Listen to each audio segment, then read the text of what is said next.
Hey guys, I just wanted to say a quick thank you for the support I've gotten over the last 3 videos. It's really crazy. I'm not looking forward to going back to small channel hell again, but I do have another series I want to try out. Don't worry, I'm not ending the SCP Kids book series, but I wanted to take some time, take a mental breather, and come up with some other crazy ideas for videos for y'all. And yes, part 4 is coming next week. So in light of the new intro, let's break down the object classes. Safe. Safe is easy to contain, you can just throw them in a box and forget. Euclid. Requires some light procedures and resources to keep in the box. Keter. Extremely difficult to contain, often needing thorough procedures. Thaumiel. It's literally the box. And Apollyon. Impossible to permanently contain. Most of these can cause world-ending scenarios, but maybe not all of them. Again, thank you all for the support, and like and hit subscribe. I'm trying to hit 10K before the end of the year. So let's get on with it.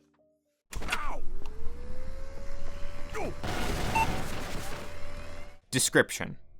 The stripes is an unknown ailment that affects children, starting with symptoms like the affected subject's skin changing colors at first depending on the context, before quickly spinning out of control.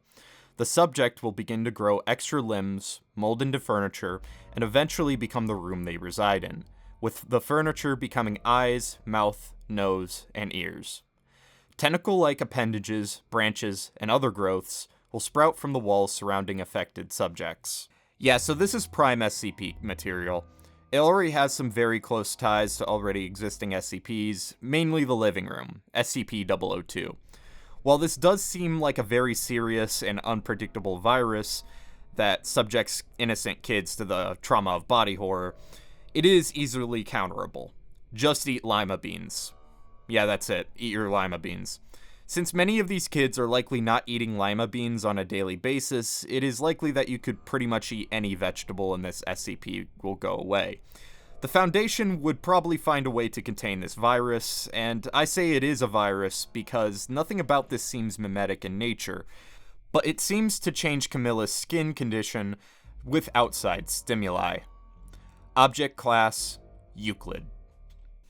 Hey guys, editing Papa B here. So, a lot of people also commented, this is a bit of a correction, I didn't want to just put text on the screen this time, that the whole point of the story was being true to yourself, and the cure wasn't actually lima beans. So, guys can rest easy now, I finally got it, okay? I went to therapy, don't worry.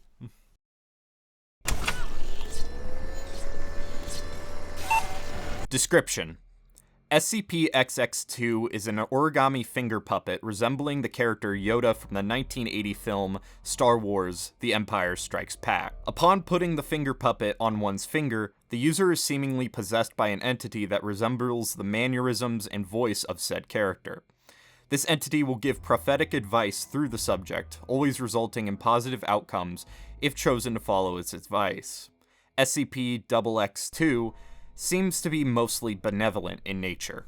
So if any of you may have read the Origami Yoda books growing up, you can probably see why I think Origami Yoda is anomalous in nature. Dwight, the character who uses Origami Yoda to give advice to the kids at Macquarie Middle School, is often deemed weird by the other kids until he starts giving advice through the origami finger puppet. The book is formatted as a sort of anthology of short recounts by other kids gathered by the character Tommy, who wants to find out if Origami Yoda is actually a separate being with his own personality, or if Dwight is just secretly extremely wise. There are also points in the story where they add doubt to whether or not Origami Yoda is actually anomalous, such as Marcy's account, Origami Yoda and the Nasty 8th Grader. TLDR, Marcy is trying to win a spelling bee and asks Origami Yoda for what word she actually needs to study for. Origami Yoda tells her that he will tell her tomorrow because he needs to see far off in the future to do so. And then the next day, he tells her to study the word molt and not to forget the letter T. However, she loses the spelling bee and no one would actually get the word molt. Another character that goes through these accounts, Harvey, says that this is clear evidence that Origami Yoda is not omniscient.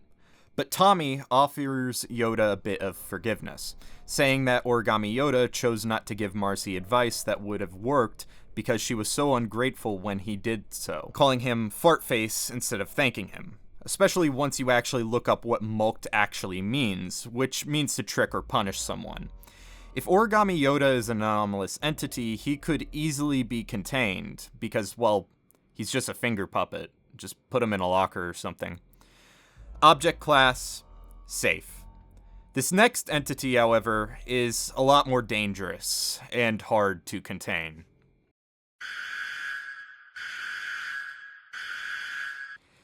Description: SCP-XX-3 is an anthropomorphic cat that materializes outside of homes when certain conditions are met. Those conditions being that the house does not contain adults and only pre-adolescent children. SCP-XX-3 has a higher chance of appearing when conditions outside render it undesirable to go out, such as thunderstorms.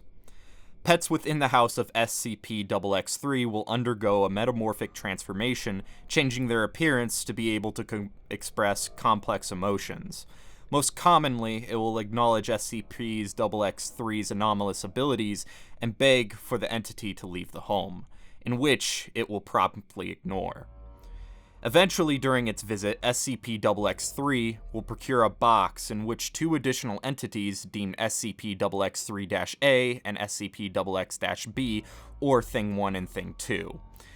These three entities will then invite the children to play games, often causing property damage. At the end of a visit from SCP-XX-3, it will then put the two additional entities away in its box and leave the premises, coming in on a Zomboni-like device that will repair any damage done to the home, including items that were destroyed during the visit. The conclusion of SCP-XX-3's visits tends to time itself perfectly with the return of adults of the premises. I mean, do I have to explain why the Cat in the Hat is an SCP? You could easily take any Dr. Seuss book and make that case, but I think the Cat in the Hat makes the best fit, especially with the edits of Mike Myers' Cat in the Hat.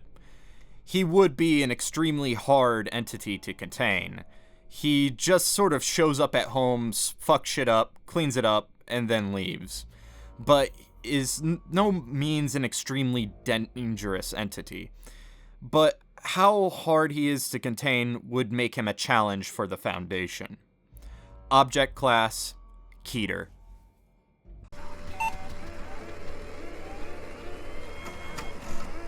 SCP-XX-4 is a plastic red ring with a white swirl design officially found in boxes of Frosted Sugar Doodle cereal from the defunct Little Wise Guy Novelty Company. Subjects who wear the ring can point it in the direction of another individual and command them to take on the identity of any one person, real or fictional. After issuing a hypnotic command, the affected subject will thoroughly believe that they are that person, often mimicking the abilities of that individual, usually resulting in failure. An affected subject deemed SCP-XX-4-1 was captured outside of Impeaqua, Ohio. Students and staff were administered Class C amnestics. SCP-XX-4-1, unlike most subjects of the ring, does have the superhuman powers of the titular character from the hand-drawn comic made by two children. SCP-XX-4-1 claims that these powers came from extra-strength superpower juice, a possible uncontained anomaly. Alright, so I did think about putting the Hypno Ring in Explained, which is a category used to explain phenomenon that the Foundation once thought was anomalous but was later explained by science. But the Hypno Ring takes it to a whole nother level. In real life, hypnosis just puts you in a very suggestible state, but you still have full control over your mind and body. This Hypno Ring is able to control the degree in which you're willing to take the bit, basically. So it's safe to say that this is a full-blown anomaly. Especially since hypnosis is one of those things that takes years upon years of practice to actually do, while they just take it out of the box and they're able to instantly do it. However, since it is only a red ring, object class, safe. However, Captain Underpants himself would be Object Class Euclid. Many commenters have pointed out that humanoid SCPs are often categorized Euclid by default due to their unpredictable nature. Next, we have an entity whose sole purpose is to take care of those around it, for better or for worse.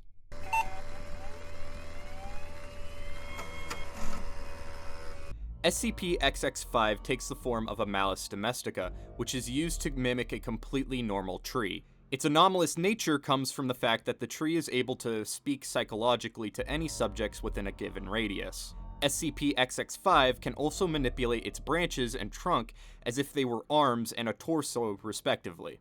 The entity shows little to no pain when losing its branches, trunk, apples, leaves, or other aspects of its body. Okay, so I think we all know where the Giving Tree would be in terms of object class.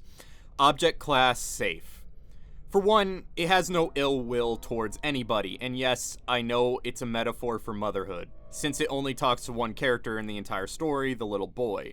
The Giving Tree is a very kind, gentle, and docile entity, and considering that it only needs to stay in one spot, like a green room, would make it a very easy entity to contain. But you know what's even more dangerous? That fucking picture of Shel Silverstein on the back. That thing has to be a fucking cognito hazard. Oh dear God, we got a containment breach!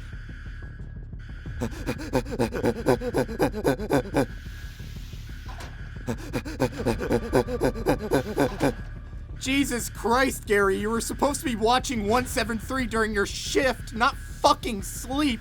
You're gonna get demoted to D class for this. I'm sorry, I just crashed so hard.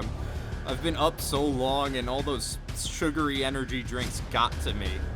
Oh my God, Gary, you've been drinking brand X energy drink when you could be drinking the sponsor for today's video, Dubby. Dubby offers a smooth, no-crash energy drink with no jitters compared to traditional energy drinks, with several delicious flavors. Using ingredients that focus on sustained energy to get you powered through your day of work, gaming, or watching dangerous anomalies. Get that added sugar and artificial food dyes out of here because Dubby is all natural, baby. Use code PAPAB to get 10% off your order today. Thanks again to Dubby for sponsoring this video. Now back to the show. Alright, we still gotta recontain 173. One recontainment later. SCP-XX6 is a green Halloween mask with the appearance of a goblin-like monster made from a material with similar composition as human flesh. When a subject wears SCP-XX6, the mask binds to the face and begins its transformation process. This process involves the gradual replacement of one's personality, making them far more aggressive, greedy, and more willing to act with malice. Eventually, the subject will transform into a grotesque monster until the mask is removed through sentimental triggers. When not attached to a host body, SCP-XX6 can fly, slamming into objects with a maximum force of 750 newtons. It may also use psychic powers to issue commands to surrounding objects, as well as psychonic screams.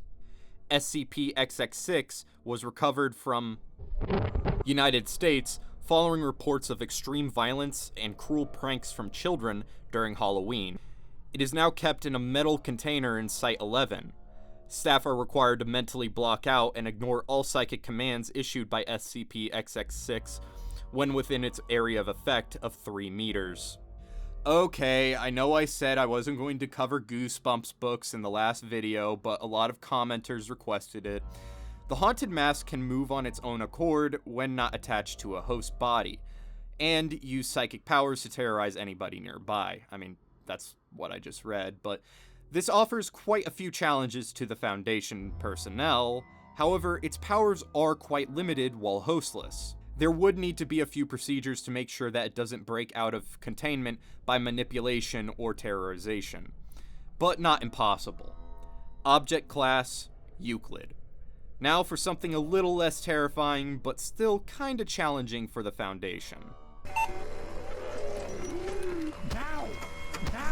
SCP-XX7 is an adolescent boy whose body has been flattened to 0.10 millimeters. The anomalous nature comes both from the fact that the event causing this abnormality did not immediately kill him, with the force needed to flatten a body to that degree. That and the bulletin board that flattened SCP-XX7 would not have enough weight to do so. SCP-XX7 also exhibits extreme flexibility, being able to slip through thin cracks no smaller than 0.10 millimeters, and can fold himself to fit into a standard number 10 business envelope.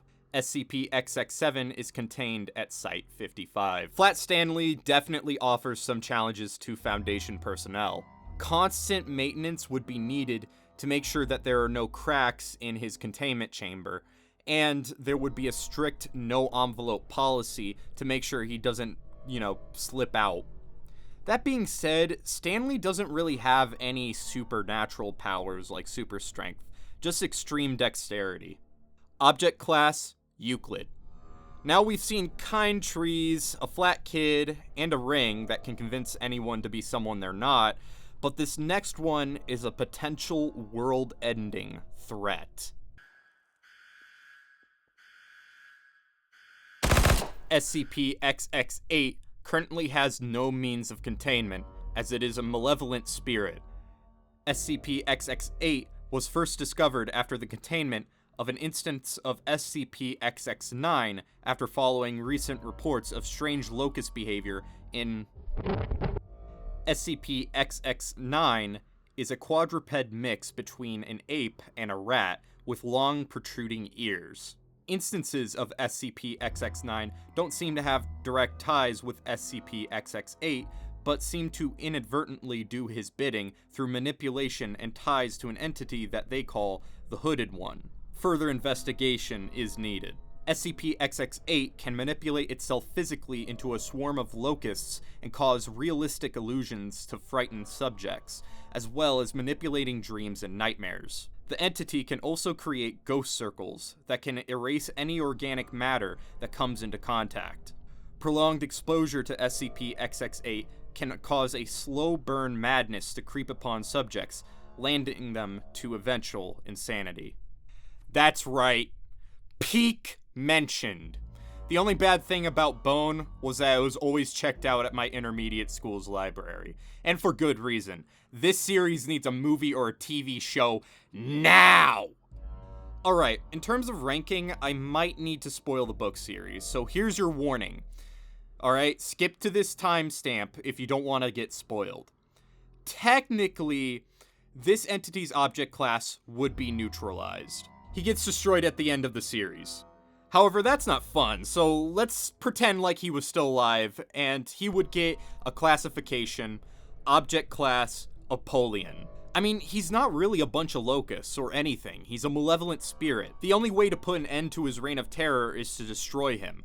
Efforts have been made to contain him by the dragons in the story, but those eventually weakened and failed. And considering that Apollyon-class entities are eventually expected to break out, that just seems like a perfect fit.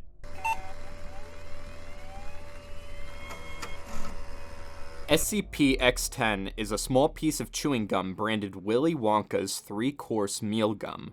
The gum contains 665 calories and is said to taste like sweetened beef with a hint of tomato. Subjects who have ingested SCP-X10 have noted a decreased appetite and a feeling of fullness.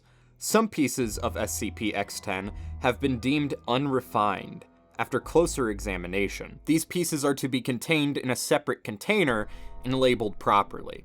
Upon consumption of an unrefined piece of SCP-X10, a subject may experience intense bloating to the point of deforming the subject's midsection. Their skin will start to produce potassium perganate. Perganate? Oh no, keep it in, it's funny. Creating a purple appearance.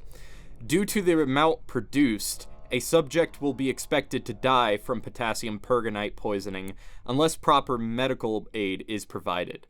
SCP-X10 was recovered from Wales after reports of dead purple bodies littering alleyways of the area.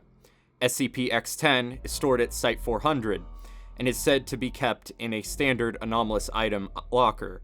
Only level 2 authorization is required to gain access. A lot of people have requested something from Willy Wonka, so here it is.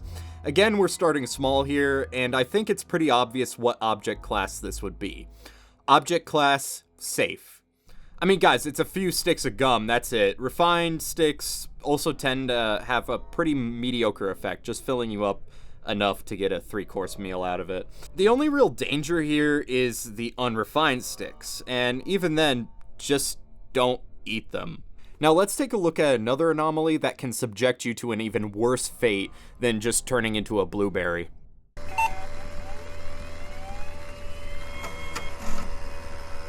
SCP-X11 is a small slug able to crawl into human host via ears, nose, or mouth. Once inside a subject, SCP-X10 will make its way to the brain and burrow itself in before attaching itself to the frontal lobe. Once attached, SCP-X10 will hijack its host's speech and motor functions within early stages. As the parasitic infection progresses, SCP-X11 can shapeshift a human host's body into an animal or being they had recently touched. SCP-X11 was captured in United States after reports of violent interactions with local teenagers from multiple adults, a group of which is being kept an eye on for suspicion of being anomalies themselves. Okay, so forgive me if I got some information wrong, because most of it came from reading Wikipedia articles and watching YouTube videos. I have never read Animorphs as a kid, but of course, I remember seeing the wild fucking book covers. Those were pure art. That being said, what the fuck was I missing? Because from my research, Animorphs looked awesome. It wasn't just kids running around solving mysteries that just so happened to have the power to turn into animals like I thought it was. It was an intergalactic political soap opera about a bunch of teenagers being roped into a fucking proxy war between a faction of centaur slug people and, well, the Yeerks. Also, broccoli is an alien plant brought to Earth. But, you know, so where would the Yeerks rank? Well, they are definitely tricky to detect and contain, since, in the very first book, it is revealed that the Yeerks have already infected a good portion of the human population. The only way to reliably find out if someone is infected with a Yeerk is through high-tech solutions. The most you just have to guess just from their changes in behavior. So, yeah, they are really tough to contain. Object class, Keter. Now, let's get to something a little less threatening.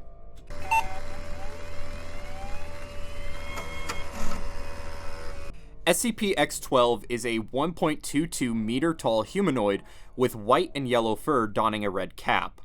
SCP-X12 has similar abilities as SCP-XX3, the Cat in the Hat, but for no need for preconditions to enter a home, other than needing at least one subject to be at the property, making his appearance seemingly random. Upon entering a home, SCP-X12 will begin endlessly pestering a subject to try some green eggs and ham, until the subject eventually tries the dish. Once consumed, a subject will express joy from how good the dish is, praising SCP-X12, in which it will leave the home. The eggs and ham itself do not hold any anomalous properties, and its color comes from standard green food dye being injected into the yolk and glazing the ham. Sam-I-Am, as said in documentation, has very similar abilities to an entry previously covered in the series, the Cat in the Hat, just without the property damage and targeting kids. Guy-I-Am does seem to be a fully grown adult after all. Sam-I-Am isn't a particularly dangerous entity, but his home invasion tendencies and odd appearance does make him a notable entity. He could just be a weird-looking guy, since Guy-I-Am does seem to be the same species, but with no teleportation powers, or either of them having teleportation powers explicitly confirmed in the original story. He is a humanoid SCP, making him unpredictable. But with his Cat in the Hat-like abilities, I think it's only consistent to put him in Keter. The next entry is a little bit more bizarre.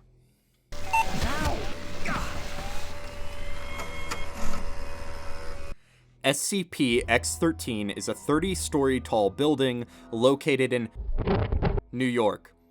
Upon entrance of SCP-X13, subjects may run into numerous anomalies inside the building, such as SCP-X13-A, a dark cloud that looms over the building, causing distress and a feeling of emptiness in subjects. SCP-X13-B, a woman appearing to be in her late 40s with a reptilian-like tongue and sharp ears. When SCP-X13-B wiggles her ears, subjects will undergo a fast transformation process into a Malus Pluma. The school staff, other than specific anomalies, exhibit odd behaviors, such as the principal, who dictates and enforces strange and bizarre rules, such as the banning of innocuous words, such as door. Staff are instructed to follow these rules to the best of their ability. An additional cover story has been formulated that SCP-X13 is an office building permanently undergoing renovations. The Wayside School series was something heavily requested. However, the object class stumped me a bit because there are conflicting reports as to where it's actually located. I only put it in New York since that's where the author Louis Sinclair comes from, but whether it's inner city, suburban, or rural, that has conflicting reports.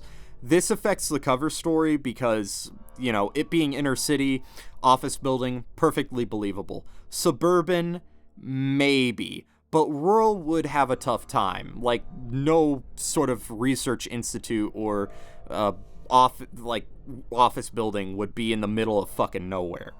It would warrant some questions. Object class, Euclid. For the next one, this could be a legitimate danger if left in the wrong hands.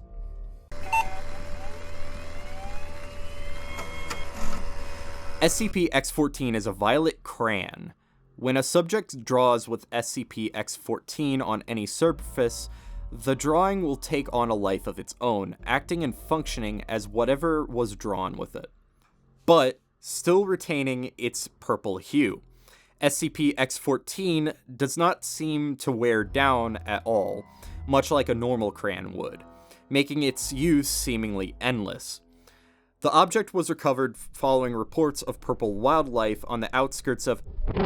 It is now contained in an anomalous item locker at Site-169. So the purple crayon is another requested topic that's an extremely powerful item, possibly able to create anything if drawn. So, where does it rank? Well, at the end of the day, it's just a purple crayon, you guys. Just throw it in a locker and forget it. Object class, safe. A little bit more of a chill conclusion to this entry.